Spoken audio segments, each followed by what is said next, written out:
नमस्कार, जय जोहार। मैं महेंद्र लेंझारे। आप देखना शुरू कर चुके हैं द ब्लूप्रिंट। झाड़ी खैरी का मामला शांत होने का नाम नहीं ले रहा है। इसका विवाद बढ़ते ही जा रहा है। जांच के बाद आदेश के बाद भी ग्रामीण संतुष्ट नहीं हुए हैं। कल रात से नहीं, दिन के 10 बजे से एसडीएम कार्यालय में बैठे हैं झाड़ी खैरी के ग्रामीण, जो कि अभी सुबह तक यहाँ डटे हुए हैं। पूरी रात उन्होंने यहाँ टेंट लगाकर बिताया है। एसडीएम कार्यालय के बाहर वो सोए थे और अभी भी वो एसडीएम के आदेश के विपरीत हैं। उन्हें ये ग्रामीणों का कहना है कि जो आदेश एसडीएम साहब ने सुनाया है उनसे वो संतुष्ट नहीं हैं और जिसको लेकर वो अड़े हुए हैं कि इस आदेश को हम नहीं मानते। सरपंच के खिलाफ धारा 40 का जो मामला है वो दर्ज हो और तत्काल सरपंच को बर्खास्त किया जाए। पर जांच होने के बाद भी जिस तरह से एसडीएम कार्यालय से आदेश हुआ है उसके बाद भी बर्खास्तगी नहीं हुई है। धारा 40 पूर्णतः नहीं लगा है। इससे आक्रोशित होकर ग्रामीण अपना आत्मदाह का आवेदन लेकर भी एसडीएम कार्यालय में दिए हैं। बाकायदा उन्होंने रिसिप्ट लिया है। सामूहिक रूप से महिलाएं हैं, बुजुर्ग हैं, युवा हैं, जो ग्रामीण आए हैं वो आत्मदाह करने के लिए तैयार हैं। काफ़ी उग्र नज़र आ रहे हैं। इसकी सूचना मिलते ही देख सकते हैं आप कि फायर ब्रिगेड की टीम आई है, मेडिकल की टीम और पुलिस तो रात से ही वो यहाँ बैठी हुई है। चाक चौबंद व्यवस्था है कि ग्रामीणों के साथ कुछ अनहोनी ना हो जाए, किसी प्रकार से उनको संतुष्ट किया जाए और जो आदेश एसडीएम कार्यालय से हुआ है उसमें वो संतुष्ट हैं। अधिकारी बार बार बैठक ले रहे हैं और ऊपर अपने अधिकारियों से भी वहाँ से गाइडलाइन लिया जा रहा है। ये प्रक्रिया कब तक चलेगी और क्या ग्रामीण इससे संतुष्ट होंगे? क्या इसे संतुष्टि के बाद अगर वो आगे और कहाँ जाएंगे या फिर क्या कार्रवाई करते हैं ग्रामीण, क्या एक्शन लेते हैं, आइए देखते हैं। जी आइए जानते हैं कि ग्रामीण यहाँ फिर से आए हैं अपनी मांगों को लेकर। क्या समाधान निकला है, क्या अधिकारियों से बात हुई है और क्या चाह रहे हैं ग्रामीण? बताइए भैया कि क्या हुआ है, अधिकारियों से बात हुआ है, क्या हुआ है? जी, अधिकारियों से बात हुआ है, लेकिन अधिकारी बोल रहा है, एसडीएम साहब ने बोल रहा है कि आदेश का कापी निकाल लें। तो हमारा कहना यही है कि हम लोग मांग कर रहे हैं कि 40 का धारा लगना चाहिए। 40 का धारा उसको नहीं लगाया है और उसमें कई फर्जी पाया गया है, उसके बाद भी उसको 40 का धारा नहीं लगाया है। तो हमारा मांग यही है, हम सरकार से मांगते हैं कि हमें न्याय चाहिए और हम डॉक्टर रमन जी से भी ये करते हैं कि उसका जन्मदिन में हमको न्याय नहीं मिल रहा है। इसमें तो ये लग रहा है कि हमारा न्याय लेने के लिए अपने को जान गंवाना पड़ जाएगा, ऐसा तक का महसूस हो रहा है, जिसमें सरपंच का कहानी लिखा जाएगा। यही है जी। अभी आप लोगों ने एक आवेदन दिया है एसडीएम साहब को कि आत्मदाह के लिए सामूहिक रूप से, तो उसमें क्या आप लोग सच में आत्मदाह करने के लिए तैयार हैं? जी।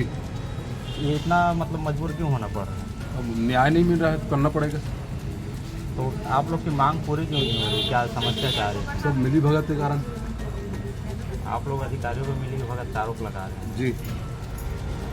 देख रहे हैं अधिकारियों के ऊपर मिली भगत के आरोप लग रहे हैं। ग्रामीण आत्मदाह के लिए एसडीएम कार्यालय में आवेदन दे चुके हैं। यहाँ फायर ब्रिगेड और मेडिकल की टीम भी पहुँच चुकी है, पुलिस तैनात है। बने रहिए द ब्लूप्रिंट के साथ।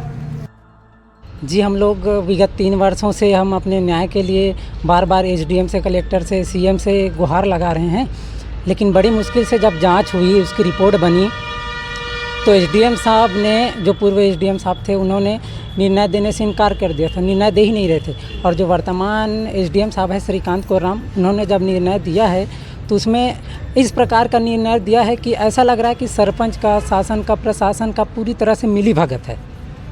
उसके हम इस निर्णय से एकदम भी ज़्यादा संतुष्ट नहीं हैं। हालांकि रिकवरी निकल रही है, लेकिन इस प्रकार की रिकवरी का क्या मतलब जब ग्रामीण ही संतुष्ट नहीं है। पूरी ग्रामीण जनता चाहती है कि जल्द से जल्द उन पे जो 420, 467, 468 जैसे केसेस लग रहे हैं तो उनको धारा 40 लगाकर पद मुक्त कर दिया जाए। और अभी तक इस बारे में कोई भी संज्ञान नहीं लिया जा रहा है, ना ही कलेक्टर साहब के द्वारा, ना ही एसडीएम साहब के द्वारा। अब हम लोगों ने सोच लिया है कि कल जब मॉर्निंग से हम लोग खाना खा के आए हैं, अभी तक खाना नहीं खाए हैं हम लोग, पूरी रात यहीं पे रहे, यहीं पे सोए हैं। अब हम लोगों ने एक ही निर्णय ले लिया है कि या तो हम लोग पूरे एसडीएम साहब निर्णय ले दे, धारा 40 लगा दे और हम उसकी रिसीविंग कॉपी पकड़ के घर जाएं, या तो अभी हम एम्बुलेंस बुलाएंगे, फायर ब्रिगेड बुलाएंगे, सारी की सारी टीमें आएंगी और हम पूरी तरह से सामूहिक आत्महत्या करेंगे। या तो हम रिसीविंग कॉपी लेके जाएंगे धारा 40 की, या फिर तो हमारी लाश जाएगी। आपका नाम बताइए। जी, मेरा नाम गोलू साहब है। ग्रामीणों को यहाँ समझाइश देने के लिए इतनी रात में अपर कलेक्टर CL मार्कंडे पहुँचे थे, उनसे भी बात नहीं बनी। उन्होंने कहा कि जो आदेश है उन पर आप कलेक्टर के पास अपील कीजिए, जिससे ग्रामीण काफ़ी नाराज़ हुए। उन ग्रामीणों का कहना है कि पहले ही उन्होंने कलेक्टर के पास इस प्रकार का आवेदन और सबूत दे चुके हैं, मगर वहाँ कोई सुनवाई नहीं हुई, जिसके बाद वो वापस SDM कार्यालय आए। उसके बाद उन्होंने इस मामले को कोर्ट में लेकर गया। कोर्ट से जब आदेश आया तब SDM साहब ने इनकी बातें सुनी और यहाँ से आदेश हुआ। उसके बाद भी जब इन्हें संतोषजनक ये नहीं जवाब नहीं मिला, इसके बाद इन लोग नाराज़ हो गए हैं और ग्रामीण यहाँ से किसी भी अधिकारी की बात सुनने को तैयार नहीं हैं और वो काफ़ी नाराज़ होकर जा रहे हैं। ये 3 सालों की लड़ाई, ग्रामीणों का कहना है कि हम लोग 3 साल से ये लड़ाई लड़ रहे हैं, मगर उसके बाद भी न्याय नहीं मिला। तो न्याय से भरोसा उठ गया है, प्रशासन से भरोसा उठ गया है। प्रशासन इस प्रकार के बातें कह रही है कि उन्होंने प्रशासन कह रही है कि अपनी ओर से उन्होंने जांच किया है, उसके बाद आदेश हुआ है, मगर किस प्रकार का आदेश है जो ग्रामीण 3 साल से लड़ाई लड़ रहे हैं उनको संतुष्ट नहीं कर पा रहे हैं। सरपंच के ऊपर कार्रवाई नहीं हो पा रही है। इसमें कई अधिकारी भी संलिप्त हैं कि भ्रष्टाचार केवल सरपंच के साथ ही नहीं हुआ है, सरपंच ने ही नहीं किया है, उसमें कई अधिकारी भी शामिल है। क्या उनसे भी कुर्की होगी, उनसे भी वसूली की जाएगी? 18 लाख की वसूली किससे किससे की जाएगी? जानने के लिए देखते रहें द ब्लूप्रिंट। SDM कार्यालय में जी, तो आप लोगों का मामला सुलझा कि नहीं सुलझा है सर। क्या मामला था? यहाँ पे 40 का धारा लगाना था भ्रष्टाचारी सरपंच के ऊपर, लेकिन सरपंच भ्रष्टाचारी किया है, लेकिन उसका अभी तक 40 का धारा नहीं लगाया, उसको बर्खास्त नहीं किया है। इसमें हम लोग को जानकारी मिल रही है कि वसूली के लिए आदेश किया गया है, तो इससे जी, आप लोग जी। संतुष्ट नहीं है? नहीं है सर, संतुष्ट नहीं है। उसमें मास्टर रोल जो जारी किया है ना सर, उसमें पूरा फर्जीवाड़ा है, उसके प्रति कुछ कहीं नहीं कर पा रहा है। 420 है। ये मामला कितने दिनों से चल रहा है? 3 वर्षों से चल रहा है सर। अब प्रशासन ये बोल रहे हैं कि आप लोग को अपील के लिए करना होगा, तो आप लोग जाएंगे क्या अपील में? नहीं कर पाएंगे सर, हम लोग का हार गए हैं, शासन से हार गए हैं। वो जो गलत कर रहा है, सरपंच जो गलत कर रहा है उसी को जीत घोषित कर रहा है, वो करने दो उसको, शासन प्रशासन को। हम लोग अपने हार गए आगे हैं। की क्या कार्रवाई रहेगी? कोई कार्रवाई नहीं करवाएंगे, हम लोग चुपचाप बैठेंगे। जो भ्रष्टाचारी करेगा उसको करने दे शासन प्रशासन, हम लोग कुछ नहीं करेंगे। अब न्याय नहीं मांग पाएंगे, हम लोगों को ना न्याय मिलेगा ना कुछ नहीं। आपका नाम बता दीजिए। मेरा नाम चंद्रशेखर साहू है सर।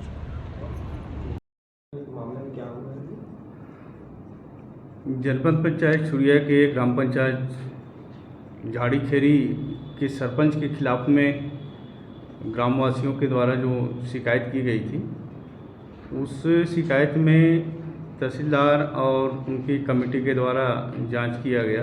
जांच करने के बाद मामला SDM डूंगरगांव के न्यायालय में चला और न्यायालय के द्वारा उसमें आदेश पारित किया गया है। आदेश में SDM साहब के जो आदेश है 14/10/2024 को उन्होंने ऑर्डर किया है, जिसमें लगभग 18,60,000 राशि की वसूली के संबंध में उन्होंने डिसीजन दिया है। और यहाँ के ग्रामवासी झाड़ी खेरी के कल रात से SDM कार्यालय में यहाँ पर धरना दे रहे थे और आज कलेक्टर साहब के निर्देश पर मैं यहाँ उपस्थित होकर के ग्रामवासियों को समझाइश दिया हूँ कि मामला जो ऑर्डर हुआ है, इस मामले में सरपंच के खिलाफ में जो ऑर्डर हुआ है SDM कार्यालय में, उस ऑर्डर के खिलाफ में आगे कलेक्टर न्यायालय में अपील किया जा सकता है और जिसमें विधिवत सुनवाई पश्चात तो विधिवत आदेश सक्षम न्यायालय के द्वारा उसमें जांच कराई जा करके या फिर सक्षम न्यायालय के द्वारा जो निम्न न्यायालय ने जो ऑर्डर पास किया है उसके बारे में विचार कर सकते हैं। तो यहाँ पर उपस्थित जितने भी लोग यहाँ बैठे हुए थे कल रात से, उनको समझाइश दी गई है और जो एसडीएम न्यायालय ने जो आदेश किया है उसकी अपील करने के लिए हमने समझाइश दिया है, ताकि जो प्रक्रिया के तहत, विधिवत न्यायालयीन प्रक्रिया के तहत उसमें कार्रवाई किया जा सके। सर, दो सवाल थे। एक तो 3 साल से ये केस पेंडिंग रहा, मतलब उस पर डिसीजन नहीं हो पाया था। सडनली अभी डिसीजन आया, फिर ग्रामीण उसमें नाराज हो गए और फिर प्रशासन अब बोल रहा है कि उसको अपील करना चाहिए, तो उसमें फिर ग्रामीण अब वोटिंग के लिए भी बोल रहे हैं। न्यायालयीन प्रक्रिया में तो वही है कि जो निम्न न्यायालय ने जो ऑर्डर किया है उसका सक्षम न्यायालय ही उसकी सुनवाई करेगा और गुण दोष के आधार पर उसका निराकरण करेंगे।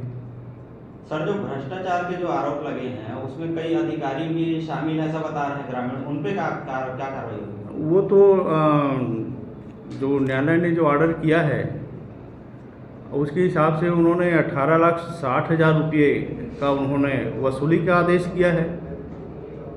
जो भी अनियमितता, वित्तीय अनियमितता पाई गई है उसमें वसूली के ऑर्डर अनुभागीय अधिकारी डोंगरगढ़ ने किया है।